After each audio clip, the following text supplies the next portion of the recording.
Good morning, everyone, and welcome to American Scouser's Morning Coffee or Tea with American Scouser. It is Friday, so it is, that's right, Reckless Friday it is. Yes, we're reckless every day, brought to you by Reckless Coffee Roasters, but on Fridays, we're a little extra reckless. Serzi, Alan, and the gang is already joining, and now we're live on the Instagram Live as well. John is with us. John, what's happening? I'm good, Tim. Happy to be back with a complete Reckless Friday crew in so long. It's been like a month, right? Since we've all been together, right? 2 weeks. 2 weeks? Yeah, everybody's shocked that Anan is here. Actually, Anan, since you're here, there was heavy speculation while you were gone. And I don't want to reveal sources and throw anybody under the bus or, name names over here. But there was heavy speculation that you were away on a FIFA camp. And that's why we did not have you for 2 weeks. So how intense is this camp that you've been attending to improve your FIFA skill? Yeah, so you're actually right. I was on a FIFA camp. After playing you, EA reached out to me and said, we need you to teach everyone how you did that. So I said, what? Guys, he's a nice guy. I don't want to put him on blast like that. Yes, I did let him win because I felt bad, but sure. So I went and I taught everybody how to be generous and allow the less fortunate to play like me and just give you a chance to win. So congratulations, man. I'm very happy for you. And I hope fair, that defense is very generous. So I will give you that. So that was it. And you are rocking our hoodie, which is nice to see as well. ASTV, baby. Woo woo. Yes, as the gang is gathering, a lot to get to. Like I say, Instagram Live as well. Steve is on that side. We got a bunch of people on this side. So this is wild. There were so many speculations while you were gone. It's hard to pinpoint every single one. But I would say the heavy one was really talking mostly about your FIFA camp over there. I didn't want to name names, but I know John over here was really thinking that you were practicing your FIFA over there. But hey, that something to do with Thiago being out for the season or something. We missed out. I think Serzi was mentioning that Dan's had already more minutes logged in than Thiago, and I think that was before he played against Southampton. Yeah, I think I spent more minutes watching Liverpool than Thiago playing for Liverpool. So, I mean, yeah, I guess, by the way, Thiago does sound like you might have seen the end of him. It sounded like in the last press conference we kind of briefly talked about, I think it was Wednesday morning. But real quick, speaking of gaming and all that kind of stuff, that's one of the programming we're going to be doing. I know that one, Mateusz and myself are doing it for the Patreon. One thing new about Patreon that we did add after several inquiries and wishes, we did add an official supporter tier. I don't want to do the less than a cup of coffee a day bullshit, but this is definitely less than good. So for $1 a month, you can actually be an official supporter. It's a great way to support American Scouser as we continue to grow over here, and you will have access to some of the broadcasting that we do on Patreon. Maybe not the full shows, but a lot more extended clips and stuff like that. So if you were kind of wondering you should dip your toes in, this is a great way to dip the toe in, and then you can, once you get the content, I would think you're going to jump full in. So there should be a lot coming out your way. But let's get to the big news over here. The press conference comes out. Darwin and Szoboszlai back in action. No Mo. And Endo and Robo should be fine. It is sounding like they're going to come back today. John, that sounds like overall pretty darn good news, right? At least getting one of Nunez or Mo sounds like a good ordeal. Yeah, I think he said Mo is not ready, but then possibly for next week. Szoboszlai, Nunez, massive, especially in midfield. We had to employ kids in the freaking cup final. I know we got away with it. We won the freaking thing, but that's still pretty alarming considering who we're going to be facing next week. Right, in terms of the league title aspirations and all that. So yeah, it's massive news, and hoping we can get Mo and Gravenberch back as well. I love how Gravenberch wasn't even mentioned here. It kind of got me sad. So everyone's like, yes, Mo, yes, Darwin, yes, Szoboszlai. What about? I don't think anybody was like, I wonder what happened. They're like, cool.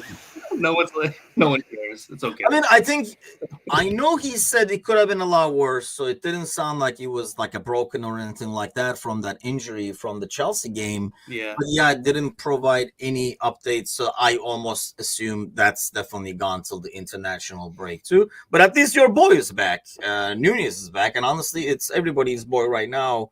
Because I mean, we need anybody who has some kind of a professional experience right now to start against Forest. Yeah. It's good to have Nunez back. It's good to have Szoboszlai back. And I think the timing is good right after, winning the cup and going out in the FA Cup and letting the kids win that game. Now you've got a somewhat stronger squad, a better, more experience, like you said, to go on and finish the rest of the season. Hopefully Mo comes back the following week. Obviously we've got a big game then, and I'm more worried about that one. I'm at the level where I wouldn't even risk playing Szoboszlai and Nunez 90 minutes against Forest, because why do it? Every time we play our players that come back from injury, they get injured. So let them play City and then get injured again if they have to. But I wouldn't put them out at Forest, or maybe just give them 15, 20 minutes at the end of the game. But before that, play the kids. Let them keep their run going. Mix it up, put a couple of these guys, a couple of those guys, and let them go out there and get it on. I don't want Szoboszlai and Nunez injured before we play City. Straight up. It stresses me out just thinking about that. And it seems like Mo will be back for that game, and they don't want to risk him either. So let's not take any risks right now. Now is not the time to take any risks, because every game is a big final. So you're not starting them at all? I'm not. So who are you starting? I guess that would be my thing. Like, I agree with what you're saying in terms of being cautious, but I don't know if I feel confident going away to Forest with what we had against Southampton. And let's face it, and I know it ended out well, but it did not start well in that game, because that would be reckless to start the kids. So who are you starting if you're sitting your boys? Pretty reckless move, but I'm going with the same midfield that started at Southampton. I'm going with the exact same midfield.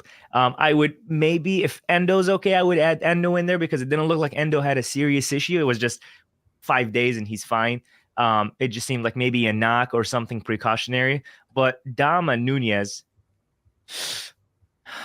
I would not risk them starting. I'd play them, like I said, the last 15, 20 minutes, but not start them where they can get injured. We've seen what our medical staff has done. Every time one of our injured players comes back, he gets injured for 2 to 3, 4, 5 weeks. I'm at a point where I don't trust what could happen next. See, like you say, I agree with the cautiousness, but I guess I go back to what Mateusz is saying too. Every game is a title at this point, where you do have to get 3 points from every game moving forward, because now you have 2 people on your tail, and there's the Manchester Derby this week, which should be interesting.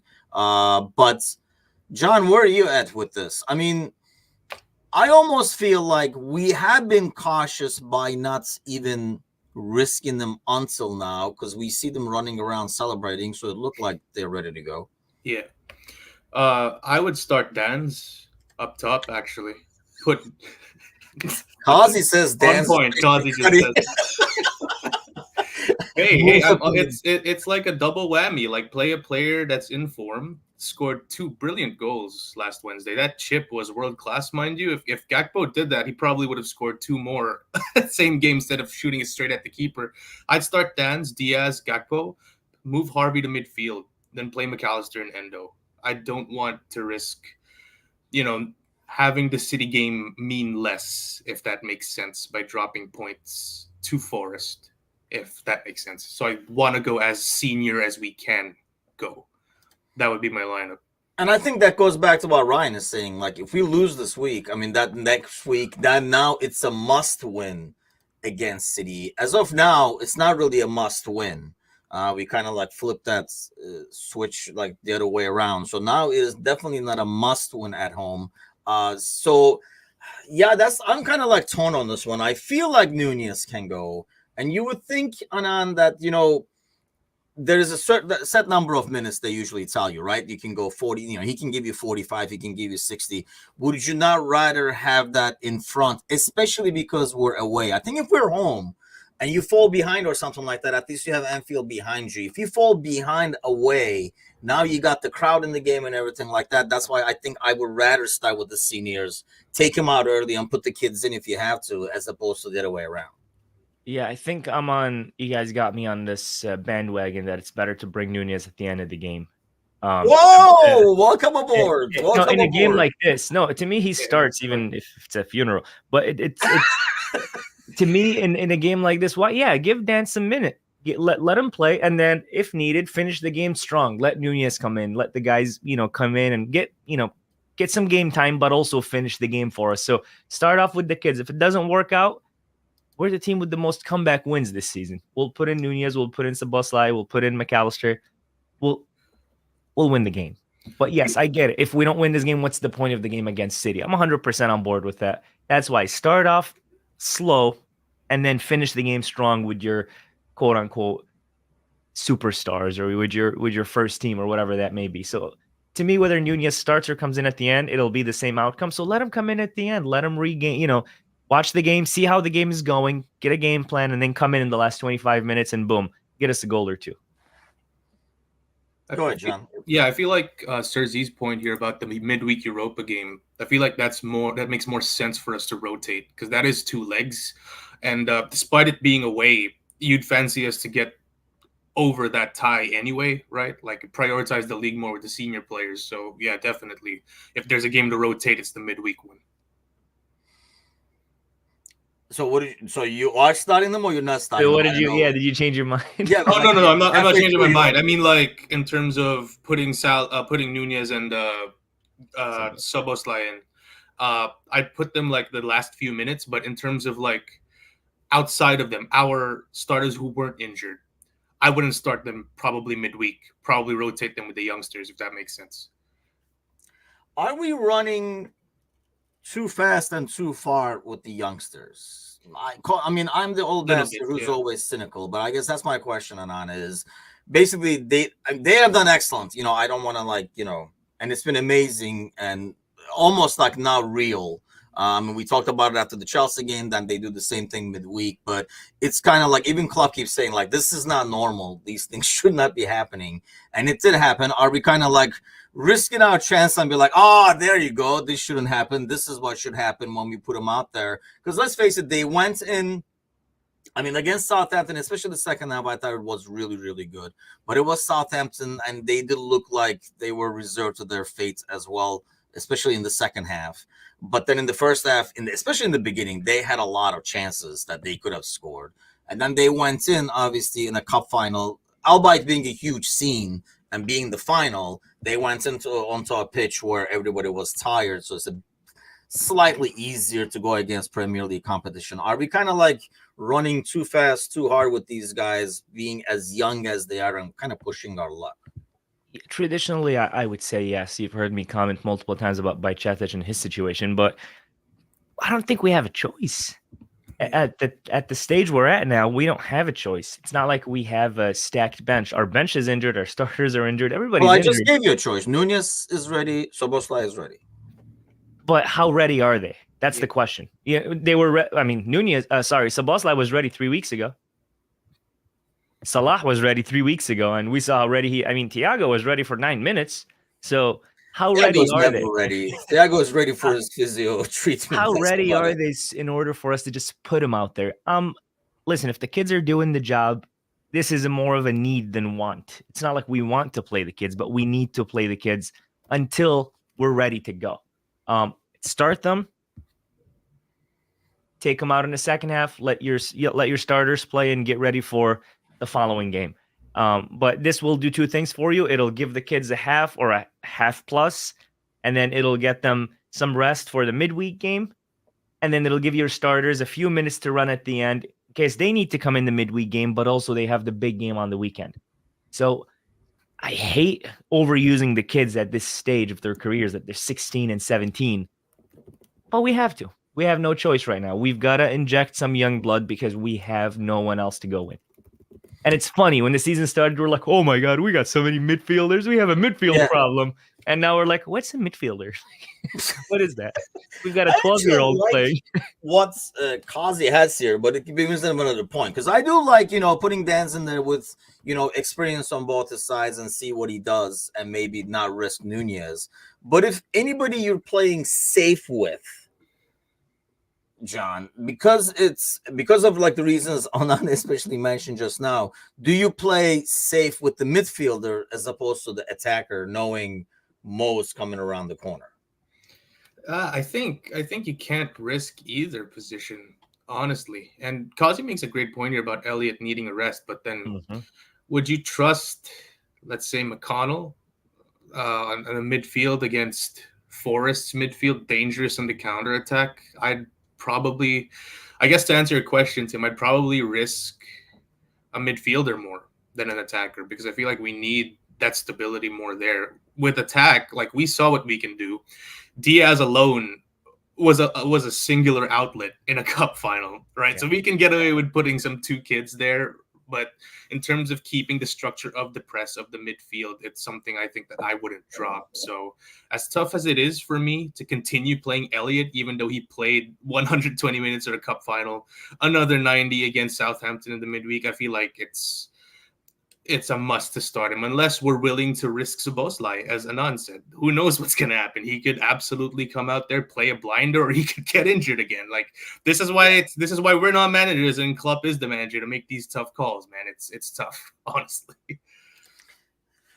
Kazi says that's why you do Endo for the other, McConnell to finish it, and then McConnell starts Thursday, and then everybody else gets a full week. And that's the thing. I think you take your chances in the away game, knowing they're going to come back to Anfield if you need to. If you don't get a like a good result out of the Thursday game, I think you can get away with McConnell. I think it was earlier. Sergi had it in the comments. I think you can get away with McConnell if he's with Endo and Mac. I think that's like a solid midfield, but.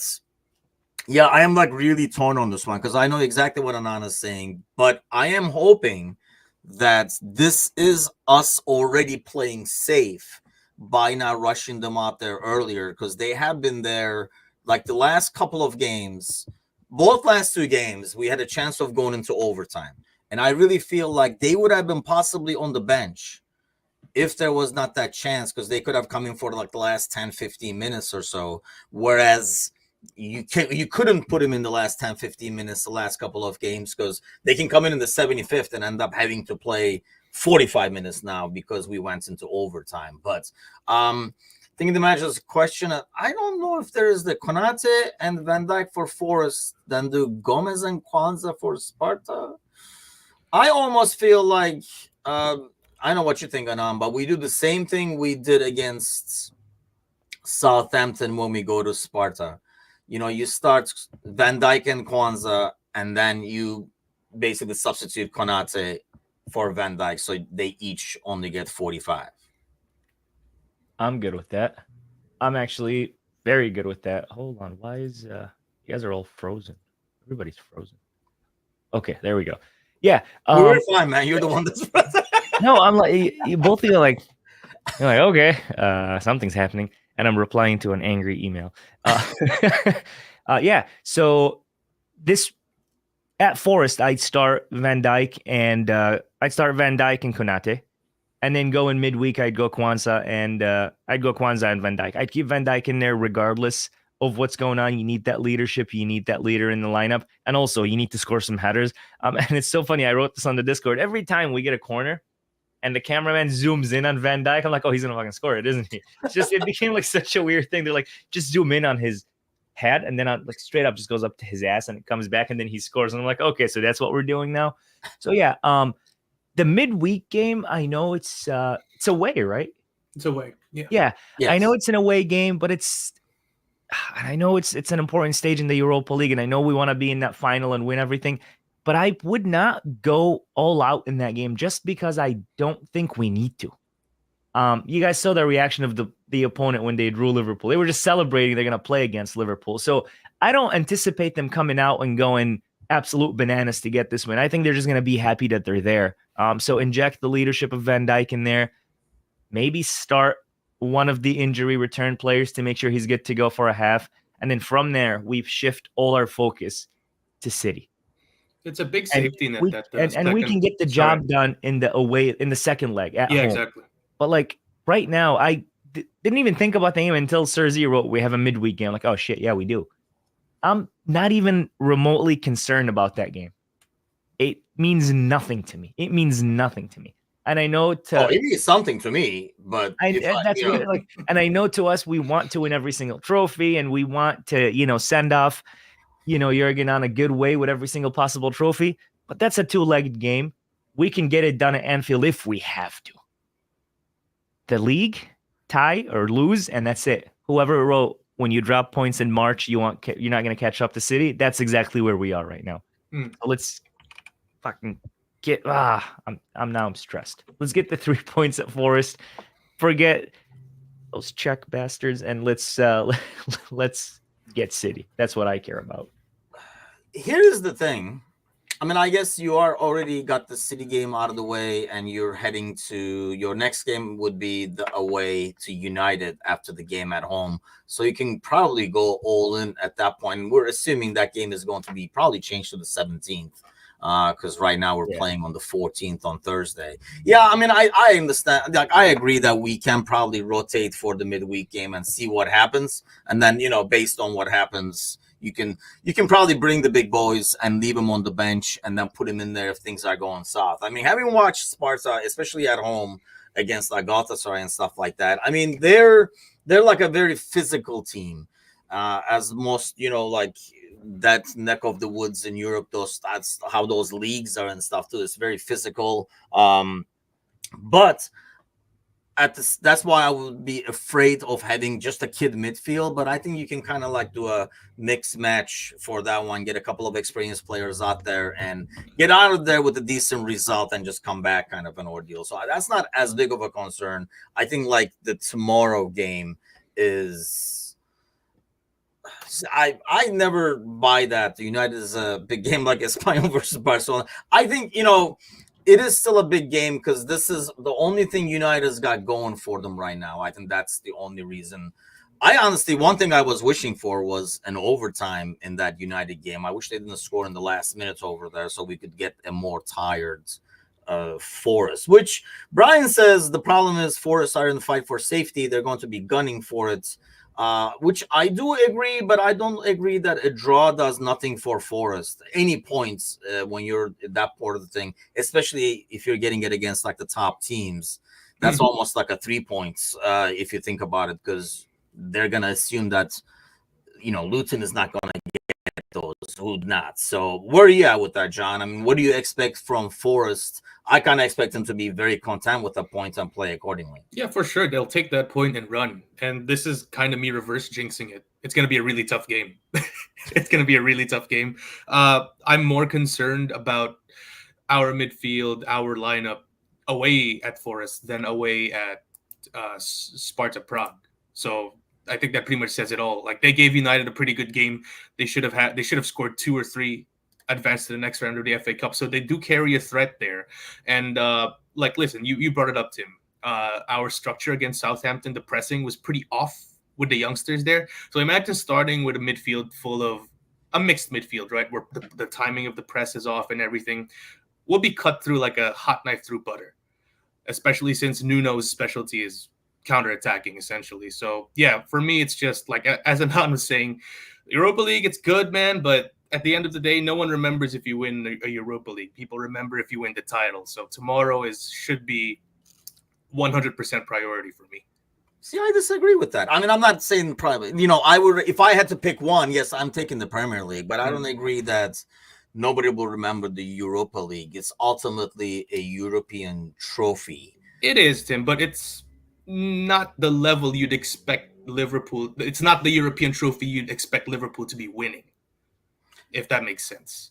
You'd expect, if you'd say, oh, Liverpool won a European trophy, you'd mean, oh, they won the Champions League?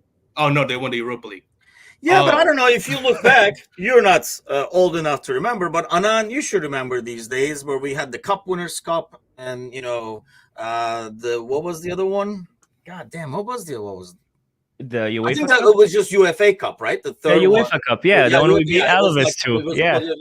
And I think, they were all ultimately European trophies. I know the Conference League maybe doesn't carry the weight, but I still feel like Europa does. Yeah, Or I am think I this new. I saying think that the because newer we're in it? generation. I think the newer generation is like super anti-Europa League and only like, oh, only the Champions League matters. But I remember back in the day, the UEFA Cup was not gonna say it was the greatest deal ever, but it was a big deal. And actually, if you go historically, one of the greatest UEFA Cup finals was us against the Spanish side Alaves. If in the Oh early yeah. 2000s, and that was one of the best games ever. We're like, holy shit, we're gonna lose, and then Michael Owen scores, and like, what a great game! And that's a game for the history. But now the Europa League is viewed as the losers' cup. Like, you're not good enough to be in the Champions League, go play in the losers' cup. And that's why everybody's like, I mean, nobody cares. It's like, listen, a trophy is a trophy. It's Jurgen's last season. And it would be I thought about this the other day. What a cool way it would be. His first final for Liverpool was the Europa League against Sevilla. We lost. Imagine his last game for Liverpool, his last European final for Liverpool is a Europa League and we win. That would be a really cool story. What didn't work in the beginning, we worked it out at the end. Man, Okay, let me ask you this then. This ask the kid. Which he's not as young as he looks, by the way. He revealed his age last week while you were gone, and yeah, we're all still in shock. Okay, if I let you pick a trophy, FA Cup or Europa, which one do you pick, John? Europa for sure. It's still a continental cup, right? But not necessarily something that's super associated with Liverpool in the Klopp era. Let me add in the Klopp era, right? Because we've been so good here that the fact that we're in the Europa League is still a massive disappointment and all that. But hey, listen, if we go out and win it, that's great. I'd be over the moon and everything. It's just obviously considering how good our squad is, we're honestly too good for the competition. I feel, given our squad. I think even you guys would agree with that. Oh yeah. I mean, see, Sparky is old school. He says FA Cup. Where are you at with this, Anan? FA Cup or Europa? If you had to pick one. No, I'm Europa. I'm Europa because that gives us a chance to also participate in the Super European Cup and probably get another trophy there. And then the money that you get from winning a Europa League is a decent amount of money. Champions League the following season, even though that's really not a stress for us. But getting a European trophy is always better than getting the FA Cup. Yeah. For me, Flashback is in the house, placing random bets, feeding his addiction with a Darwin hat trick. Serzi thought I was football Flashback. Are you sure it's not Anan, Serzi, betting on a Darwin hat trick? You've never seen me and football Flashback in the same room before, right? FA Cup is harder to win, says Sparky. Do you guys agree? 15 years ago, yes, when teams put out their first teams and actually cared for it. Now the FA Cup is just let the kids play, and then in the semifinal and final, we'll get the starters in there. Maybe it's harder to win because of the upsets and how many teams there are. Well, have you seen the Europa League? You have to go to Ludogorets and you have to fly out to Red Star Belgrade and walk through that war tunnel before the game starts. I mean, it's a crazy. I don't know. The FA Cup maybe is harder because of how many teams there are and how you can expect the unexpected. But when it comes overall, the Europa League is a very strange trophy to win. You got to go through hell to get to that final. There's a lot of unfamiliarity involved with the Europa League. Like if we're facing City in the final, like let's say we're facing Man City in the final in the FA Cup and Bayer Leverkusen in the Europa League final. City is on paper the better team, but we've played them multiple times. So there is a game plan there, and there is a way to beat them that Klopp knows, that application being the only issue. Whereas Bayer Leverkusen is like a complete unknown. Like they're a great team, and we haven't played them once. So there's always the possibility of them pulling out something out of the bag that we've never seen before. So I feel like based on the uncertainty factor on what we know and what we don't, I feel like Europa League is just slightly harder. See, I think here's the way I look at it. I know what you're saying, and I agree to a certain extent because you're going to, and like Anan is saying, you're going to some weird away locations and stadiums you're probably not familiar playing in, atmospheres you're not familiar playing in.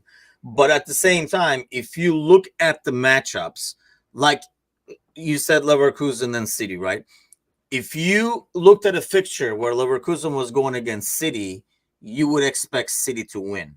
Or if you're a football flashback and you had money to put on, if you had to put on one side, you would probably put it on City. You might not want to. You're going to root for the other team. I guess the way I'm looking at it is, I think that makes maybe Sparky's point a bit stronger. If any of these teams, top teams you might face in the FA Cup, top Premier League teams, matched up with most of those Europa teams, Anan, you would probably expect the Premier League to beat them. Yes. Which makes it tougher competition in that sense. Yes, but in the FA Cup, how many times are you playing a Premier League team? That's really the question. Yeah.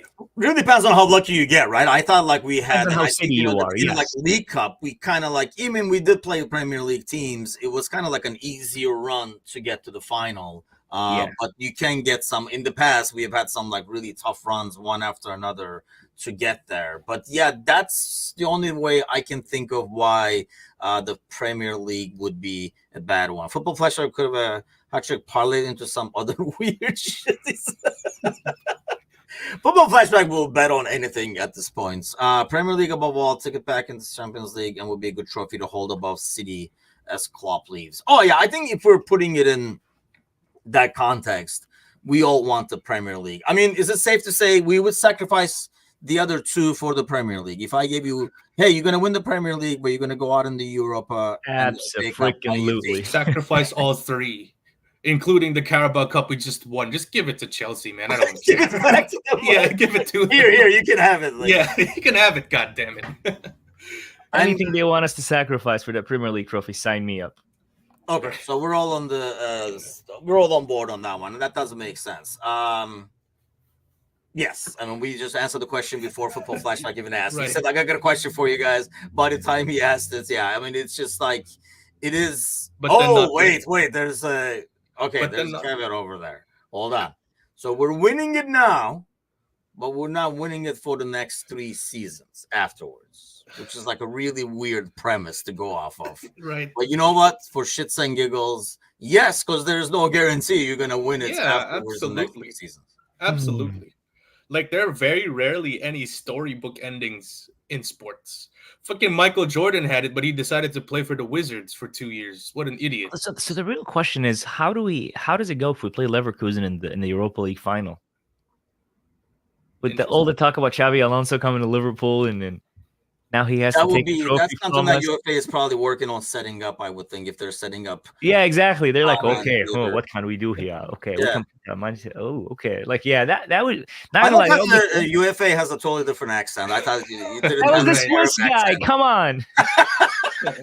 I thought you were going to go to your go-to with the Arab accent, and you totally went like a. No, I didn't even know what that accent was. Well, the Arab accent for UEFA comes in when City are trying to pay them up to forget all their charges. Like, okay, Habibi, what are you talking about? 118 charges. Here's $4 billion. Go ahead. And they're like, oh, what are you talking about? They're clean. But that's not for today. We're not gonna go there. We'll beat them next week, and that's so. I wanted to ask you guys about this actually, and see. This is kind of like, like this news came out yesterday, and I kind of want to get your guys' take on this. Paul Pogba is facing a 4-year ban. And while we're in like a miscellaneous European topics over here, what do you make of that, John? Like, when you look back 10 years, 15, when you're my age, how are you going to look back at Pogba's career? Wasted potential. Okay. Seriously. Like, I was surprised he got caught violating it. Like, I know it's probably the mainstream opinion, but I subscribe fully to it. Like, you're taking substance abuse, you're taking performance enhancing drugs. What performance has it enhanced? United fans try to gas up Pogba's years with them, but let's be real. One of the biggest flops in Premier League history. Like, I can't get over how ridiculous it is, and now his career is pretty much done. So yeah, looking back, Pogba, if I'm Ryan Gravenberch, somebody not to aspire to. Like, everyone is saying Gravenberch got that Pogba gene. Please no. Please no. The Pogba gene instills taking peds and not performing at all. That's how ridiculous it is. But okay, looking at that, right? And I think in most cases, if I just asked a lot of people straight up, I think Anan, people would say that it is kind of like wasted potential. But at the same time, the dude has won Serie A like 4 times. He's won the U20 World Cup. He's won the regular World Cup. He's won the Europa League. He's won the Carabao Cup, the EFL Cup. So he has all these. He has been the FIFA World Cup Young Player Awards. He's gone the U20 Golden Ball. He has all these. So are we saying that if he had his head screwed on a bit tighter, or honestly, maybe if he didn't come to United, he could have gone down potentially as one of the best of all time? Because this is the achievements I gave you are him wasting his talent. Yeah. His biggest move was going back to United. The whole proving a point by going back to United was one of his biggest moves in his career. He went to an unstable, small side that is just not ready to have somebody that's superstar potential like him. I mean, when, Mourinho came in, he played him at the 6, and then Ole played him here. And then, the kid was being misused, and he was in a side that is just confused. Ooh, that rhymes. So I'm actually disappointed and sad at the way his career is ending, because his time at Juventus was one of the best midfielders I've ever seen. So good on the ball, so good off the ball, can score, can assist, can give you those passes that can break any defense. I enjoyed Pogba. I enjoyed him a lot. I just hated when he moved to United because, like every big name that moved to United in that time, his career was ruined. So, yeah, wasted potential, yes. Wasted at United, not wasted as he never accomplished anything, because at Juve, he was probably one of the best midfielders in the world. Arguably one of the best players in the world for that, for that time period. Is it because he was on enhancing drugs? Is it not? I don't know. But United ruined his career. The drama. How much of it is Pogba himself, Anan? Because Mourinho stated that getting that United team to second is the biggest achievement of his career. So that tells you something. We saw it with Dele Alli. Mourinho's got an eye for players who don't have quite the drive. Well, it didn't help Pogba how much the English media was against him. His price tag didn't help him, but the English media, Paul Morrison, was one of the people who just hated Pogba. Graham Souness were like, Pogba had a great game. He sucks. It's lucky. Pogba scores, shouldn't have counted. Goldie should have done better. I mean, he didn't have a break from the English media, from the United fans, from the switching of managers, and from the instability at that club. And a player like him, a moody player like him, wants stability to be able to perform. So I wish he had left United earlier. I wish he went back to Juve or went somewhere where he would be valued, because at United, he wasn't valued, but neither was Ronaldo, and neither was anybody that joined that club in that very unstable time at the club's time. But for him, he's won everything. He's won everything a player could dream of. So I wouldn't say wasted potential or wasted talent. I would say wrong player, wrong place at the wrong time. So how much of that goes to him, though? I mean, first of all, the move back to United made no sense to me from him, because if you want to show off United for, passing on you the first time, it probably was a better move to go to another team in the Premier League and show them off there, as opposed to trying to go back there into the mess that you kind of escaped from, right? Or they'd let you go, whichever way you look at it. But yeah, I mean, I understand his attitude was terrible. I definitely don't agree with what Sir Z is saying. I don't like when we do this. So we let people, based on who the player is, if their team wins, they get credit for it. If their team doesn't win, they get the blame for it. I thought he was not to discount Conte and Mbappe, what they did in the World Cup, but he had a lot to do with it. That midfield, I mean, he was a force in midfield, and he was in Juventus as well. And yes, but is it a lot on the person himself? Because I felt like his personality, you needed the right manager for. And I don't even know if Klopp was the manager. Like, I don't know if it was a Klopp player, if you will. But you don't know if, here's the thing you don't know, though, John, is, when we say that about a player, like, we didn't say that when he was in Juventus, that he wasn't a Klopp player. The guy we saw at United, we said he's not a Klopp player. Klopp will not, kick him out in like a minute. But is that the chicken and egg thing? Was he like that at United because the way United was, kind of like Anan is saying, because everybody looked like shit there, regardless of who went there? Or that's how he was, and he kind of like ended up in an atmosphere where he doesn't have self-drive. He needed leaders around him to kind of push him along. Probably. I feel like with a player, the whole mentality thing, it's more exposed when things aren't going your way. When things aren't going your way, we're being given like an insight into how a player really is. And that was the time, I think, for Pogba to just stand out, be counted, show that he is legitimately world class. Because it's I'm not saying it's easy to be a world class player, right? Obviously, I'm sitting here talking about players. I've never made it on that level of the sport, but it's easy to be great when things are going well. But when things aren't going well, that's the time where I think the best players in the world kind of stand out, make their mark. Like, even when we were awful, Steven Gerrard still performed to the highest level possible, still carried our team no matter how bad we were. And I felt like, if Pogba, had that mentality, had the ounce of professional, let's compare him with James Milner, right? James Milner has a quarter of Pogba's talent, like a quarter at best. But he's just so professional, gets into any team in the world, off the bench, or even as a starter, a plug-and-play starter in his prime, right? It's just a difference in mentality, I feel. And no matter how good you are with the ball in your feet, no matter how good you are, how you could pick a pass, how good you are physically, I feel like it's what's here, what matters. And I feel like Pogba, it's a lot of wasted potential. It's just sad to think about it, honestly. 4 years. He'll probably appeal. It'll be 2 years or whatever. Yeah. But at his age, I mean, it's pretty much a done deal. What is he? He's already 30 or something like that, isn't he? Yeah. Oh yeah. Probably. You guys think he's still going to play? Yep, he's 30. He's actually about to be 31. So by then he'll be 33. It's not like he was at the peak of his career. Yeah, but I like to say it's good to look at the mess United was in. I was just looking at their starting lineups for 15 games back to back, and Marwan Fellaini, Alexis Sanchez, Lukaku. I mean, they've had their captain was Valencia. No disrespect to Valencia, but we're talking about United. That team was a mess. And to put somebody like Pogba again, who is moody and who relies a lot on his surroundings and the atmosphere, it's just not going to work. United were a big mess. The media was against them. Everything was just off. And to say he wasn't a big reason in the World Cup, man, I was there. I watched him play. I watched him glide in that midfield.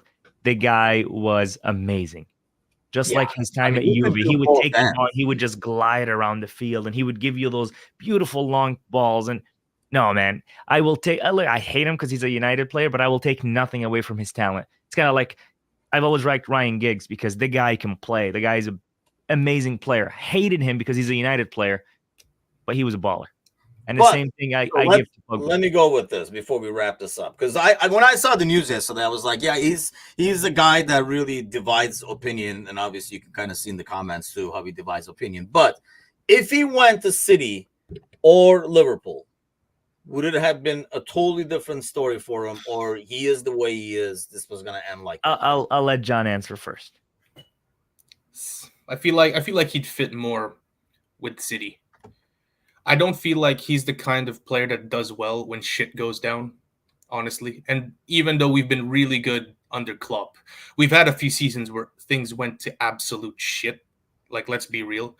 And I don't think I could trust him in those moments. So I think with Pep, yes, because Pep always seems to find himself in positions of ascendancy for some reason. I don't know whether if it's cheating or he's just that good, but then that's a conversation for a completely different show. But with Liverpool, it's a natural cycle. It's peaks and valleys. Like, we go up sometimes. But I mean, he is coming in. We're not talking about a building. Like, I understand what you're saying. Yeah, I don't think you want to be part of a team that you're building. If he came into a team where, once Klopp had his team, once we were already rolling, would he do well? I understand what you're saying in terms Sure. of you probably don't want to build while he's there, but Yeah. Sure, I guess. I mean, we got Thiago, and like, I'm not knocking Thiago or anything. His attitude is world class. Like, he's been injured a lot, but is still trying to be positive and everything, encouraging our youth and all that. But maybe, but he wouldn't be a first choice midfielder I'd want to bring, especially for the fee that, let's say, a Juventus is going to be asking for him. That's going to be at least 60 million. No way for me. yeah, I mean, I don't think it would have ever happened. This is more like a hypothetical of what you guys think, because it kind of like determines what you think of the player, I think, overall to me. But Anan. Yeah, I think under the right management and under a more stable club and under a team that is that's set out to achieve big things, like a City, like a Liverpool, he would do great against Ange. For if he was playing for Spurs now, he would do great in that team. So I think he was the right player at the wrong time at the wrong club. Put him with Pep, and you've got yourself a different man, just like he was with Allegri. Put him with Jurgen, you've got a different man. You've got a different player, because there's going to be discipline. There's going to be Pogba walked around at the United team because of his price tag like he's untouchable shit. And the instability in that club, plus the media influence, made it even worse. The pressure that, he's here, even though Sir Alex Ferguson made a mistake and let him go on a free, and now he's back for 130 million. That narrative was the stupidest thing to put on a player at a young age like him. And that ruined everything. Yeah, I mean, like Sir Z says, he was more like a marketing thing, and that's long may it continue, but that's been a lot of the problems with United's signings. They've been more after, like the marketing part of it, and like Sparky says, he chased the money because he was a marketing gadgets. You know what I mean? That's what he was. Yeah, wasn't that the time when the Pogba thing was the dab? Like whenever yes, all the ads were dab like Pogba, and like I'm like, geez, we used to like say bend it like Beckham. Now it's dab like Pogba. Like what? Yeah, yep, exactly. That's what he was, and he was like he had a little bit of the Vinicius thing going that he has in Real. Like he knows he rubs people the wrong way, but he doesn't care, so he does more of it and stuff like that. So I think there was a lot of that, and yeah, bad situation. It's enough. Tom says, okay, enough of the United reject talk. Yeah, it's just kind of interesting to me that I do feel like, yes, if he had better leadership in it, if he went to a team that had better leadership, we always talk about it over, like, in the U.S. for hopefully it's over with now, but for like a decade or so, we talked about, all these troubled kids going into New England Patriots locker room, and suddenly they were not troubled kids anymore somehow and stuff like that. So it was all the environment. So let's get back to our boys, because Dom has enough. One super quick example. Look at Lukaku. He was so ass for United, and everybody hated him. Goes to Inter, becomes literally the best player in Italy, top goal scorer, wins the league, and the fans worship him and they go crazy for him, all within 7 months. That just tells you everything you need to know. Is that partially due to the pressure, the spotlight? Yes. The pressure, the spotlight, but also the lack of stability in the club. Oh, I'm sure that's a part of it, but I'm just saying sometimes I feel like there are players who make it not that Inter is a smaller team, but obviously the British media and stuff are like that, are a lot more over the top than I think some of the other ones in Europe. I mean, even Klopp was talking about comparing Germany to England, and it was like night and day. Some may argue that making it in Italy and, taking a team like Inter to win the league that hasn't won it since Mourinho in a stadium full of monkey chants and racist abuse is a lot harder than doing it at United while getting paid 3 times as much. Well, does that piss you off more? And you want to? And you're like, you know what? Watch this. Yeah. Because I can see that as well. And this goes to what I mean. Maybe Dom is right in that. Maybe Fergie did ultimately know something after all, and he saw it in a young man. But like you say, man, you look at all the things that he has achieved, and I realize that team sport is not achieving by himself. But if it was that trouble of a person or trouble like a problem child, those teams would not have succeeded that he has been in at the same time. There'd be more trouble. So yeah, it's interesting. It is a shame because really he has wasted, and now he's going to waste another 4 years, but he probably wasted, I would say, the last 5-6 years of his career. And you look at the achievements, even then, it's kind of like crazy. But so tomorrow, obviously, we're going to be here for the pre-match once the lineup comes out. But let's get some early predictions on the way out.